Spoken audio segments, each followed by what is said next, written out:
Hi everyone, so welcome to card number 1 for 2015. So this one did not make my playlist last year, but since this year's so crazy, I decided, you know what, let me throw in a few last year that never got added on. So I am starting off with this beautiful stamp that I picked up at a stamp show.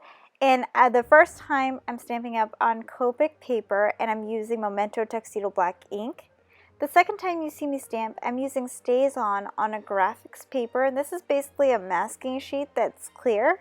So it does have adhesive onto it, but it's not very tacky that it leaves your paper yucky. It's actually very clean and beautiful. The only thing though, it is a one-time use. You cannot reuse it over and over again because it does stretch and it kind of warps the paper. So I'm just making sure that I varnish this on nicely with my finger because I don't want it to shift out of place or get yucky. And then I decide that I wanted to do a beautiful backdrop, so I take out my airbrush system with my Copics, and I've never used this before. So it was my first time and I had such a blast. I wanted to give this a feeling of maybe a winter or fall backdrop. So I went in with my Y19, YR23 as my yellows, and I just slowly build up the color. And then I go ahead and I start adding my blues, which are B21, B24, and B29. And I'm just slowly adding them in just to make sure I don't get too overwhelmed with the color saturations. And I absolutely loved how these came out. So I'm just slightly pressing the little finger gauge. And I do have cans, but my husband is also into effects as well. So I do have the big pump, and I absolutely love it because then you don't have to worry about running out of cans and everything. It is on the pricier end, but we do combine it and we have it for both projects. So yeah, absolutely love this. If you have the can system, it works exactly the same. And I'm just going back, adding some colors between both of them. And I even add in at one point the Y. I think it's 36 or 38. I'm not too sure. I had it all written down, but I lost that paper. And so, yeah, as you can see, like this was just so much fun. I also decided that I wanted to add in some red hues, so I come in with R05 and I just slowly start to build up that color until I get it to the desired effect that I want it to be. Now I'm just finishing that sky up with some blues, and then I'm going to start working on my ground with colors E33 and E25, and I'm just going to start building up my colors, and I accidentally forgot to put the caps on there for you, so that's what I'm doing now. So I'm switching out the color. Now I'm doing the E25, and I'm just slowly building those up just to get it to the desired effect that I want, because I kind of wanted it to look a little gritty. And now I'm just filling in all the background colors that the Copic airbrush didn't get exactly into. So starting off with the same exact colors I used for my background, I'm using the Y19, YR23, the R05, and in order to blend those so that they look like they were maybe done by the airbrush, I'm using dashes and dots, and this will help blend the difference between the airbrush and the actual Copics.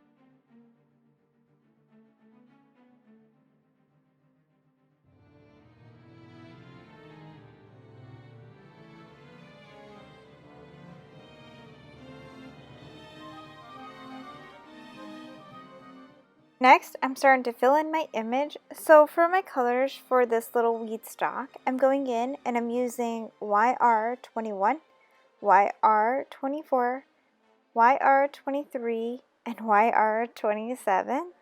And I'm just going to slowly start building my color up, and I'm going to start with obviously the lightest and then go to the darkest. And I'm just pulling the color out slowly using little feather stroke techniques. And I love how this comes out as far as the end product. And when it comes to where it's reaching the top of the sky, I kind of just pull those in a little bit to help try and blend the difference between the contrast of the blue and the wheat. So moving on to my pumpkins, I'm going to start off using my darker shade, and I know that's different for me, but I needed to do it a little bit different because I need to build up the contrast. So I'm going to use the Y18, YR04, YR09, and YR12 to build my pumpkin color. So I'm going to start off with the darkest, and I'm just doing some outlining as well with that along the stripes of the pumpkin, so it has more of the depth added on to it. And then I'm going to come in with my lighter color, which is the YR04, and start pulling that darker pumpkin out. And I'm just slowly building those colors. And what I did with my marker here was, sometimes your Copics, if you experience it, where they tend to bleed a lot or they pour color down on your page, if you actually take off the opposite end when you're coloring, it'll help with the pressure of the marker, and it kind of keeps the ink set inside the marker instead of flowing down the nib. So that's what's going on here, and that's why I have my marker tip off. So if you experience those, that's something that I have learned with Copics.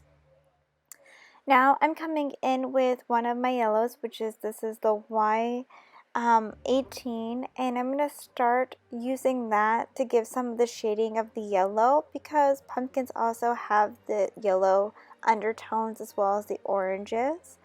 And I am now bringing out more of the orange, and as you can see, I'm only doing the top 3 because I'm going to later on pop up the bottom ones, so I don't need to go into all the detail of actually coloring them and showing you the process of it. So yeah, as soon as I start to get the blend that I like, I add in just a little bit more to get more depth, because you want your pumpkins to look realistic, and that's how you do it, is you just keep on adding more and more colors. And I want the light to be shining in the front of the pumpkin, and I love how this came out. So yeah, I know it's a long process, but I want to show you more slowly as opposed to fast forwarding it so much, so you can see more of the process, because I know sometimes it does help with the slowdown.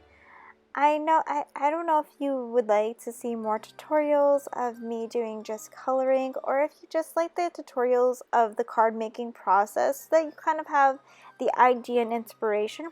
So let me know down in the comments below what you would like. If you'd like some more slow coloring, or if you like more of the just process of the card in at a sped up version, because it's so hard to tell. So as you can see, I have my 2 bigger pumpkins done, and I'm happy with how they turned out. So now I'm just doing the same exact technique as the smaller pumpkin down below.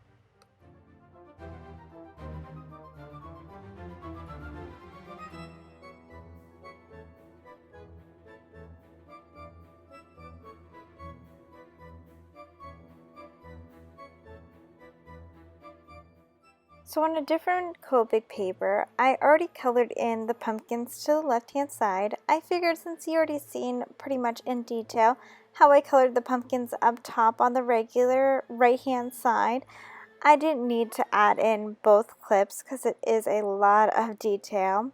So yeah, I'm now just coloring in the stems, and I'm using the YG11, YG17, and YG67 for those pumpkin tops.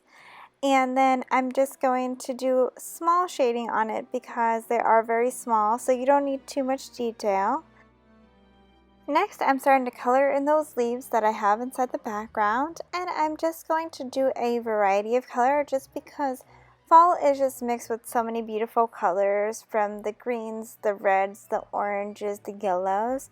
So I kind of wanted to give that same effect on my card, and I'm just using the variety of colors that I have, adding in a few new colors in the red families just because I only used one.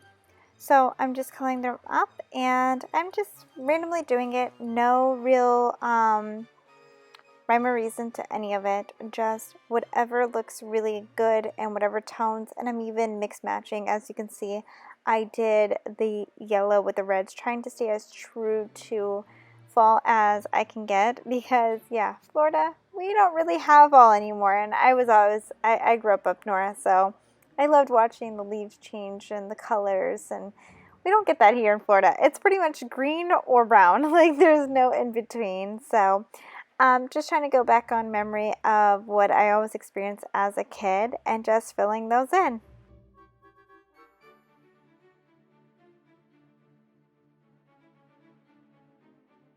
So now we're heading on over to the stairs, and I still have my little white pumpkins on there, but that's okay, because I'm going to go ahead, and even though I still have the white pumpkins, I'm going to use my shading.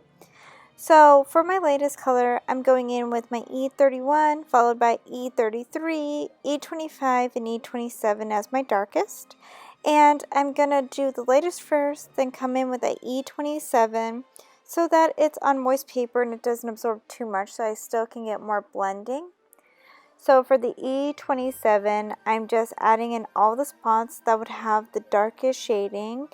And I'm just going to line everything that I need to, including those leaves and underneath the pumpkins and on the side.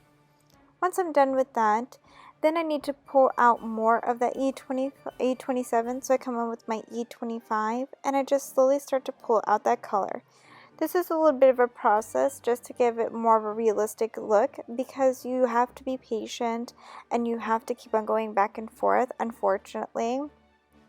And yeah, I'm still in learning. I learn all the time. I'm completely self-taught with my Copics, and I've actually learned from watching YouTube videos over time and just playing and practicing. You know, never took art classes or anything like that, except for the typical ones that you take in like high school, but nothing with Copics.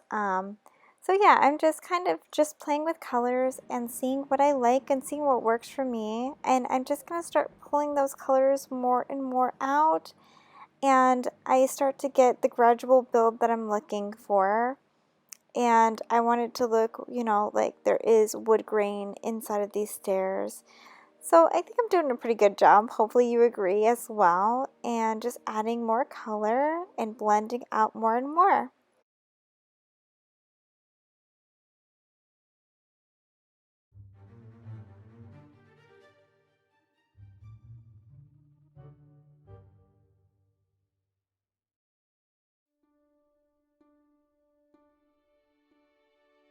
I then filled in some of those pumpkins off camera.